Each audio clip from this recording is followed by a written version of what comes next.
All right, guys. Welcome, everybody that's just joining us. If you don't mind typing in the comments where you're joining from, I'd love to see, who's joining us and where you guys are joining us from. Welcome. Welcome, everybody that's just joining. Awesome. Got some people jumping in. Welcome, guys. So, tonight, I want to talk about a topic that comes up a lot that a lot of people, have asked me over the years. And this is, how do I fix my marriage if my spouse is unwilling to change? How do I fix my marriage if my spouse is unwilling to change? Right? So if you guys would like to comment here, I'd like to hear from you guys. How many of you guys have gone through this? You've been in a situation where you want to fix your marriage, you want to fix your relationship so badly, but your spouse is unwilling to change. So a lot of us have been in this position before, right? Jonathan says, joining in from Canada. What's up, Jonathan? How you doing, brother? Glad you're with me. So, yeah, guys, sometimes we are in this position, right? How can I possibly fix my relationship if my spouse is unwilling to change? And that's what I want to talk to you guys about tonight. So I want to give you guys the solution here, okay, to how you fix your relationship if your spouse is unwilling to change. Okay, and like I said, a lot of people have asked me this before. So let's talk a little bit about what this is like. So I know some of you guys have experienced this before.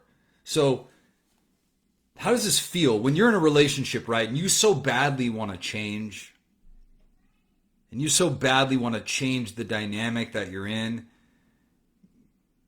but your spouse may not want the change, right? You want your spouse to be a better person. You want your spouse to change. You want your spouse to forgive you. You want them to treat you differently. You want them to respect you. You want them to listen to you. You want them to desire you. You want them to love you. You want to spend time with them. You want them to want to spend time with you. A lot of us have been in this situation, right? So if you're going through this right now, type in the comments. I'd love to hear from you guys kind of how you are experiencing this, right? What's up, Don Eric just joined us. Don Eric, what's going on, brother? Don Eric is crushing it. Don Eric, how long you been married? 22 years. Don and I worked together several years ago. Don is absolutely crushing it. Has a super healthy and successful marriage. God has totally redeemed his marriage. Don, good to see you, brother. Much love. So, doing good, Jonathan. Thanks, brother. So, let's talk about this, right? So, a lot of us, and again, you guys, I'd love to hear from you guys, So, somebody says here, mine says, I know I'm an A, but I love you. He doesn't see a problem. He's narcissistic in his hedonist behaviors. What if they keep promising to change but don't? Okay. And so Trump love. Okay. Could you? Okay. So let's talk a little bit more about this. So, and I'm going to answer all those questions that you guys could have. I wish I could get my marriage back on track. Hey, Anthony, it's absolutely possible, brother. You can absolutely get your marriage back on track, man. I'm here for you, bro. So I want to tell just a personal story about me. And, I used to expect everyone to be willing to change once I was willing to change. And I think that was a lot of the confusion that I had in terms of, power in my life. I thought that I had the power to make people change. Right? And when we realize it's like, why? Because a lot of my life, I was just dependent on the external environment. I was dependent on, things outside of myself. Every little thing outside of me triggered me. Every little thing outside of me set me off. And so I was very concerned with the external, controlling the external environment, whether it was my success or if it was how people, viewed me, or if it was, it was just everything on the outside. It was just a lot of stuff on the outside. I neglected really what was going on the inside. And let's just say I wasn't giving myself my best. And I knew this, right? I knew deep down inside that I wasn't really giving myself my best, right? I expected everyone to change if I was willing to change. I sought comfort. Honestly, I sought comfort in other people agreeing with the decisions that I needed to make. So I constantly was like, I want somebody else to agree and get on board with the changes that I believe that we need to make. And I thought the only way it would ever work is if they were on board at the exact same time that I was. I don't know if you guys can relate with this, right? Is that you feel like if they don't get on board at the exact same time that you're on board with wanting to make those changes, right? You're kind of feeling like, well, it's not going to work if they're not on board. Right? Now, I don't know how many of you guys can relate to this, right? You're in this position of kind of thinking like it's dead until they're in the position where they're ready. Rebecca says, yes, I've been there. Jonathan says, yes, that's me. That's exactly where I'm at. And if you guys can relate, right, type me in the comments. I would love to hear from you guys as well. My TikTok fans out there, that you guys that are joining us. And if you just could type in there, right, what are you going through? Right? Are you in a situation where you're feeling like you can't change the dynamic, or the relationship won't change if the other person isn't willing? Right? Some of us believe this. And we've been indoctrinated with this belief that if they're unwilling to change, then we can't change. Then this is not ever going to change because it takes two to make this change happen. So we think this, and this is again, very normal to think, and we can get very caught up in this, right? Now, how do we get in the process of waiting for them to change, and how does that affect us? Well, really because we're in this position of not really realizing a lot of times that you want to change, but you've lost hope. And because you've lost hope because you want them to change so bad and it's not happening, you start to unintentionally give less in the relationship too. Right? So you're starting to give less, right? When I was in my dynamic, in my relationships, right, years ago, before I did this work, right, and I would literally be in a dynamic where I'm putting my happiness and putting the change in somebody else's hands. And it's like, I need them, I need it to work out. I need them to change. I need them to fix it. I need them to do the work that they're not doing. But what was I not looking at? Well, I wasn't looking at myself. Because the more we hyper-focus on somebody else, the less we have to look at ourselves. And this can be a very uncomfortable place. Like, hey, why am I still here? Why am I still in this relationship? Because with any dysfunctional behavior, I'm always seeking a positive result. Let me say that again. With any dysfunctional behavior, I'm always seeking a positive result. Right? I'm getting something out of it. Right? So Jonathan says, Doug Mattingly says, I've been the one that's unwilling to change. Time to turn that around. Right on, Doug. Love and respect, brother. I'm glad you joined us, man. Enjoyed our call last week as well. Jonathan says, what if she randomly tells me, I love you, tells me, love you, bye, when she goes to work? Can you elaborate on that, Jonathan? I'd love to know a little bit more about that. So she randomly tells you, love you, bye, when she goes to work. Tell me a little bit more about that, right? Anthony says, okay, that's Anthony's comments from a little while ago. So you guys, there's a lot of great comments here. So that's my challenge, right? In Search of the Truth says, that's my challenge. I'm working on that now. Thank you, sir. It's my honor and privilege. Thank you for your comment.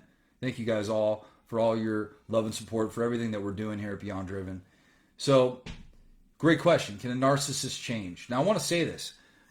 A lot of people have narcissistic behaviors, but not everybody has the diagnosis. Not everybody fits into the cluster of behaviors that's from the Diagnostic Statistics Manual, right? The DSM-5. They have to fit into that cluster. So, a lot of people with narcissistic tendencies, absolutely, they can change. So what if she randomly tells me, love, Jonathan, give me a little more context in that. So let's talk here more, guys, about the situation that you might be in. So here it is, right? And I don't know, have you ever been in this situation? Because I know I was there, right? You ready for it? Here it comes. Okay. You ready for it?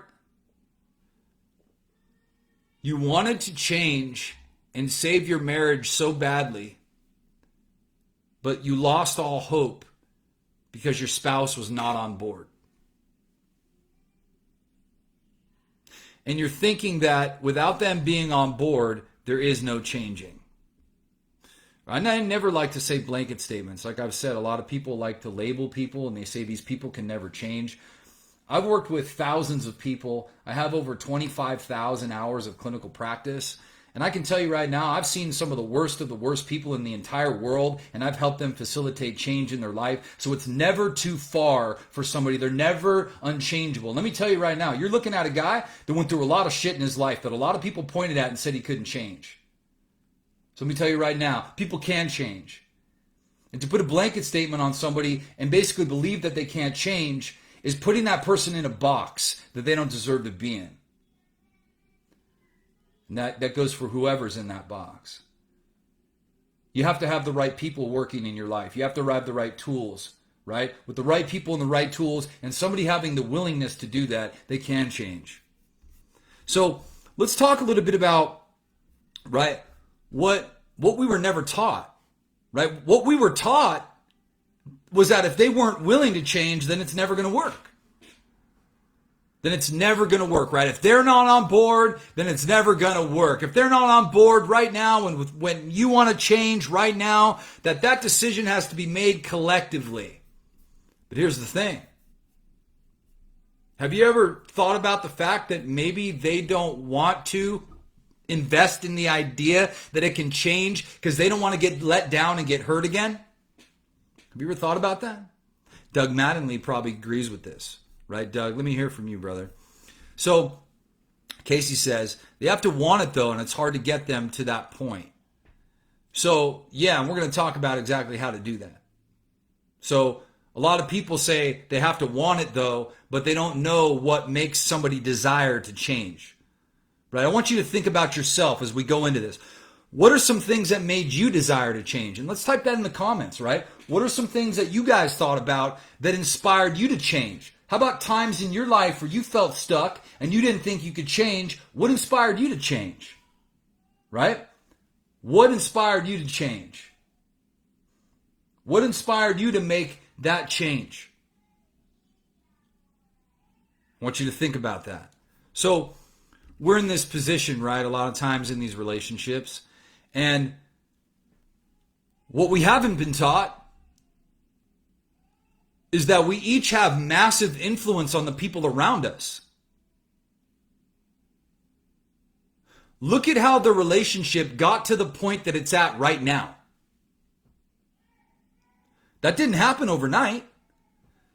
That relationship got to the point that it's at right now because of the influence that you both had on one another. We can bring out the best in each other and we can bring out the worst in each other. And if you can relate to this, right, type me in the comments. If you guys can relate to this, type me in the comments, right? You can bring out the best in each other and you can bring out the worst in each other too, right? Fizzy says, Tim, my problem is I can't find my purpose. I don't know what I want in life. Absolutely, I've been there. And how can that affect your relationships? Right? That can affect your relationships in terrible ways. Right? In horrible ways, it can affect our relationships. And that's why, guys, if you haven't checked out my free guides and the free trainings that are available, please go check them out. Those free resources are for you guys. Please take advantage of those. So you can find the link in my bio if you'd like to check those out. Take advantage of those free resources, guys. So, right? You can have influence on people around you. Look at the last couple years. Look at what's going on right now in America. Think about the influence that you can have on the people around you, whether that be positive or negative. Because, guys, we are social creatures. We can't underestimate the power that social influence has on us, yet alone, right, dynamics, and we don't realize something called mirror neurons a lot of times. When you yawn and somebody else yawns, you don't understand sometimes the impact, right? Peer pressure. We don't understand the influence that we have on the people around us. Again, look at how the relationship got to the point it's at right now. That didn't happen overnight. That happened by two people influencing each other.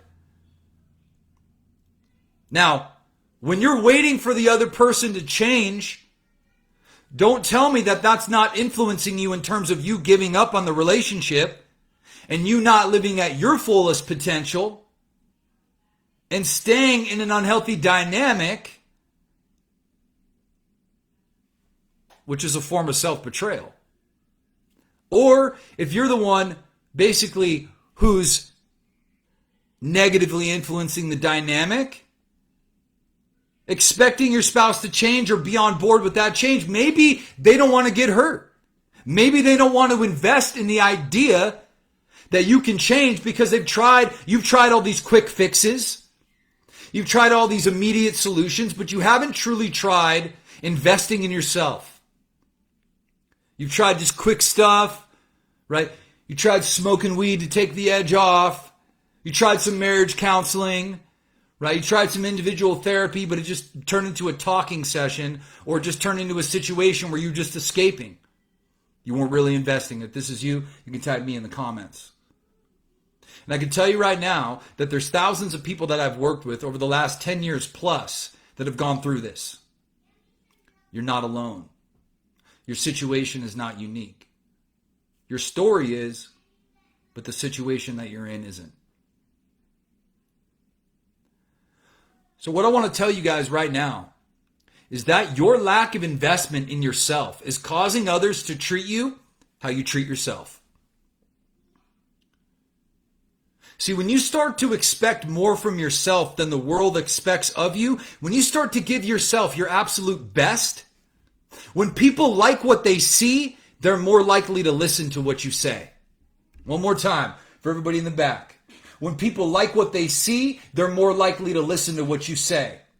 When you're not passive aggressive, when you don't need to talk shit from behind a phone, when you can communicate like a gentleman, when you can admit that you're wrong, that you're not perfect, that you're fallible, Jonathan Court says, that's me. And I know that that was me too before, right? With a lot of behaviors that were really guards. There were defense mechanisms, right? Misconstrued masculinity, confused about what the idea about what being a multidimensional man is. Why? Because I've been there. And so have thousands of men that have come before you that have joined my program, my private program. That's the work that we do, right? Is to help people be the best version of themselves. So why? They can be the best version of themselves around you, right? For those around you. Sean joined. Sean says, I finally found my purpose when I knew I was losing my true love. Finally fixing myself. Way to go, Sean. Love that, brother. Right? Sometimes we don't realize that going to the pit of suffering will truly reveal the areas of our life that we need to change. And really, sometimes we feel like that void of not being with that person is our problem, when in reality, right, what's the real problem? It's not the void of not being with them. Thank you for the hat and mustache. I appreciate that. It's not the void. Right? It looks pretty good with that mustache. I like that one. Toss that on there again. Right? It's not the void of not being with them. It's the void that always existed that you use them to fill. It's dependency. You're still looking to the external to change. Chase joined us. Chase Nichols, my man. Chase is in the Total Breakthrough Academy with all the other clients. Chase said, I'm in the program now. It's badass. Working all day, every day. That's right, Chase. Love and respect, brother. So proud of you, man. That's why I love working with guys like Chase. Because they got the mindset, they got the willingness to want to change. They have the idea and the belief that their influence and their leadership can have the power to change. Chris Erb says, hoping to join the Academy tomorrow. Let's go, Chris. Can't wait to connect with you, brother. Super excited to connect with you tomorrow.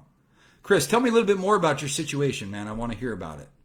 If you want to share a little bit on here, I would love to give you guys a little feedback. Share a little bit with me about where you're at. Waiting for your spouse to change, right? Why? You're still waiting for something outside yourself to initiate the change within you?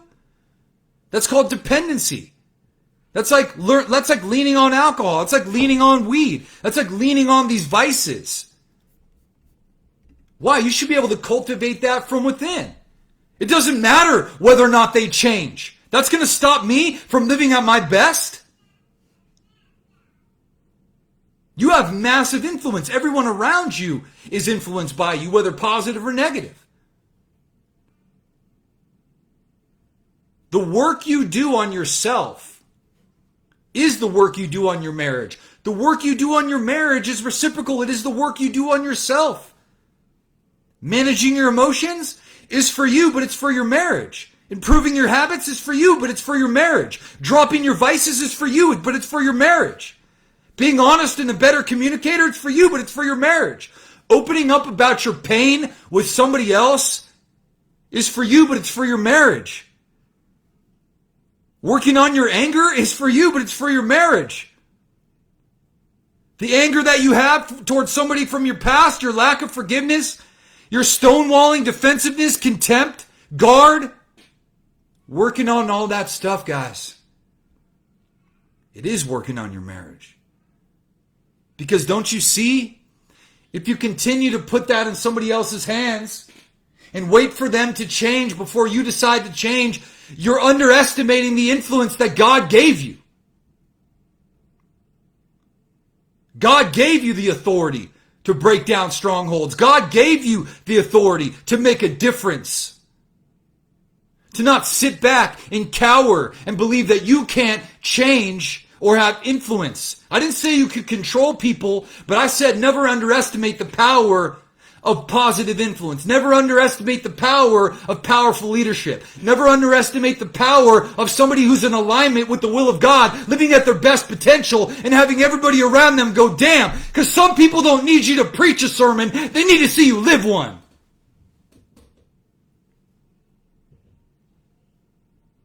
Because some people don't need you to preach a sermon. They need to see you live one. And when you live that life, when you're living that out every single day, they're like, damn, I'm inspired by that. You inspire me. Inspiration. And what does inspiration do? It sparks motivation. And people are like, now I'm motivated to change. Why? Because your character is flawless. Your habits are on point. You don't have vices or self-destructive behavior. You treat other people how you want to be treated. You manage your emotions. You come in the door and you're just a positive energy. You walk in the house and people are like, yes! He's here. Ha! Yes! My dad's home. Yes! My husband's home. Your energy should be infectious like that. And a bunch of people are sitting back going, no, that's not fair, and they want to point the finger and blame to make an excuse about why they shouldn't make the changes they need to make today, and why they want to kick that can and push that off for tomorrow. And I've been there. And if you've been there, you can type me in the comments. Chase says, hell no, live for yourself. Be a better version of you. My man, let's go, Chase. Let's go, brother. Chase is growing on massive levels. Just joined the academy. Chase, how long have you been with us? A week? Guys are getting breakthroughs left and right here. Breakthroughs left and right. And again, guys, please take advantage of my free resources. You can check them out inside my bio. Please take advantage of them. Chase says, that's me, and I could relate, brother. Sean Duff says, me. Sean Duff says, also hoping to join the academy tomorrow. Finally opening up and being vulnerable is liberating. That's right, brother. Changing every aspect of my life. I love this. You guys continue to inspire me with the changes that you guys want to make. And again, guys, these changes are so real. And they make such a difference. Your self-investment's going to pay dividends into every area of your life. Why? You're going to get a better version of you. Your spouse is going to get a better version of you. Your kids are going to get a better version of you. Your coworkers, your employees are going to get a better version of you. Strangers on the street are going to get a better version of you. You're holding the door for other people just because the energy, your cup is flowing, your cup is overfilling because you're giving yourself your best. Why am I waiting for somebody else to change first before I make that decision? And if I'm thinking it can't change, if they choose not to change when I choose to change, then it's like, okay, what's the difference? Wait till they're ready to change and change then? Or make the change now in hopes that my change will create positive influence. It's like when somebody goes on a weight loss journey and then somebody else like, man, show me what you did. Check it out. When people experience the new you, it will change how they view you. When people experience the new you, it's going to change how they view you. They're going to look at you differently when you become the new you. The new you, right, is going to change how they view you. Never confuse sounding angry with passion, brother. Betty Hernandez says, wow, you sound mad. No, that's passion, Betty. What you see there is called passion. That comes up from the deepest well of my existence because I've been at the bottom of the bottom, broken, hopeless, desperate, powerless, looking for a change. And only the people that have truly been there would know what I'm talking about. And that's why this message is for the people that want to find that passion, who want to find that greatness, because it's not a matter of whether or not you got greatness in you. Greatness made you. The real question is, why don't you have a relationship with that greatness? Why aren't you tapped into that greatness? Why aren't you giving yourself 100%? That's the real question. That's the real question. Right? Dangerous Days says, volume or intensity doesn't equate to anger. That's my boy right there, because he understands. That's passion. It's true passion. Can't fake that. So how does this look? Well, I can tell you right now that the struggles of my yesterday were the strength of my today. The struggles of your today can be the strength of your tomorrow. And let me tell you right now, if you're not dead, God's not done. You have a redemption story. Imagine this. Paint the vision. Imagine this. You walk in on Christmas. Hands are full of gifts. You walk in. Your energy lifts up everybody in the room. They're excited to see you. You thank God you stuck to your process. The pride you feel is priceless. You become healthy and you know who you are. Your energy alone lifts your family up. They feel inspired just by seeing you walk through the door. You didn't even need to say anything. They love you and they admire you.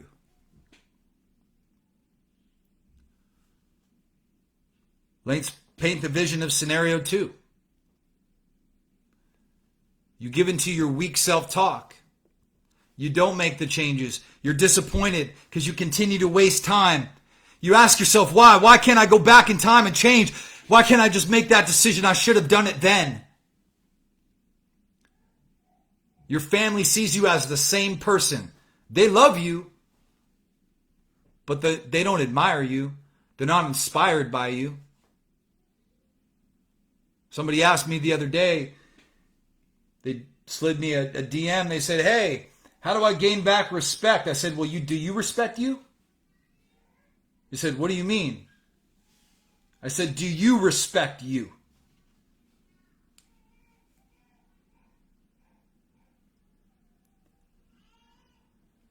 Do you respect you? I want to tell you guys right now, if you've lost hope, feeling like it's never going to work because my spouse is unwilling to change, I want to tell you right now that's not true. Right? Rebecca says, have you ever helped someone that's hit a woman? I've helped people worse than that. Don Eric can vouch for that. Don Eric says, my past is my greatest asset. I love that, brother. Love you, Don. Thank you, Chase. I appreciate you, man. All you guys live in my heart, man. I want this for you guys. Call me crazy. I like to see people succeed. Right? So guys, if you're interested in learning more about the Total Breakthrough Academy, send me a message. Click the link in my bio. Book a call with me. Check out the free guides, the free information. Keep tuning into these lives that I do every Wednesday at 5:30 p.m. PST. I want to help you guys continue to bring out the best in you. Why? So other people can experience that best version of you. Why? And when other people experience the best version of you, you feel fulfillment because your relationships are rich. They're fulfilling. There's fruit. There's connection. There's intimacy on a level that you've never experienced. Why? Because you're bringing out the best in the people around you. For a lot of years, I brought out the worst in people around me. I'm not proud of that. But I want to tell you right now that you can bring out the best in people around you. You can inspire them. Some people don't need you to preach a sermon. They need to see you live one. Well, all right, guys.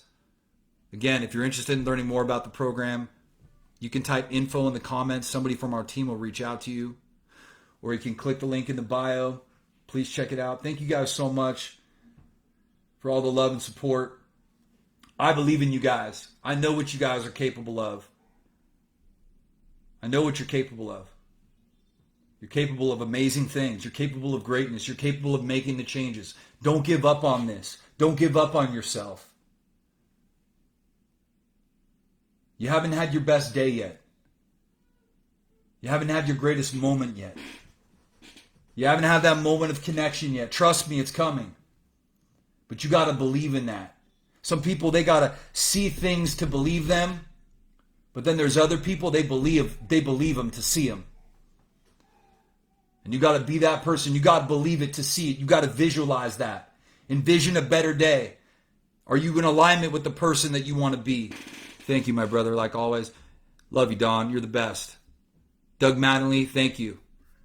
And again, guys, I'm always here for you guys. If I can answer any questions, please type them in the comments. Send me a message.